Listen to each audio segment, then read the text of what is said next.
ये लंदन से भी लड़ाई लड़ रहे हैं, दिल्ली के बसंत कुंज से भी लड़ रहे हैं, और यहां तो एयर में लड़ ही रहे हैं सब आपको।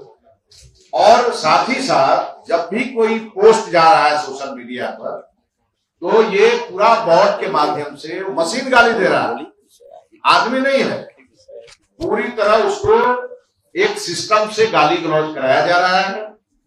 और मुझे याद है कि जब पार्लियामेंट का चुनाव चल रहा था तो इन्होंने अपने आप को पूरा न्यूट्रल दिखाया, और इनके 200 ये इसी प्रकार के 200 लोग अलग अलग चेहरा बना करके और बक्सर में भी दिखाई देते थे, और चुनाव खत्म हुआ तो लापता हो गए।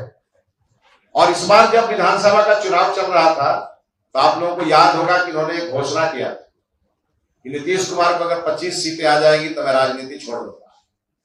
नीतीश कुमार जी ने सरकार भी बनाई, मुख्यमंत्री भी बने।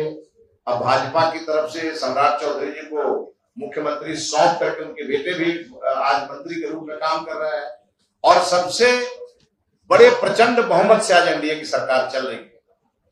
तो प्रशांत किशोर जी कहते कुछ है और करते कुछ है, कथनी और करनी में तो बड़ा अंतर है।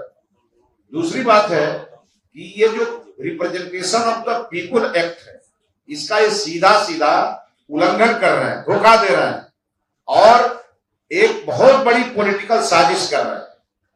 ये जो है वो नहीं, जो है वो नहीं दिख रहा है। मतलब ये, मैं तो ये कहूंगा अगर सामान्य भाषा में, तो इन्होंने किसी से सुपारी ली है, और इसीलिए आज ये इस प्रकार का भ्रम फैला करके चुनाव लड़ रहा है।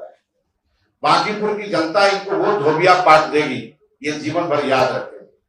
और दूसरी बात, करप्ट प्रैक्टिस का ये जीता जागता उदाहरण। आप सोचिए, जहां इनकी पत्नी के नाम पे कंपनी है, ठीक उसी बिल्डिंग में एक दूसरी कंपनी है जो सीधे सीधे यहाँ फंड मैनेजमेंट कर रही है, प्रचार में अपना पूरी तरह से ताकत झोंके हुई है। उसका इस चुनाव से कोई लेना देना नहीं है।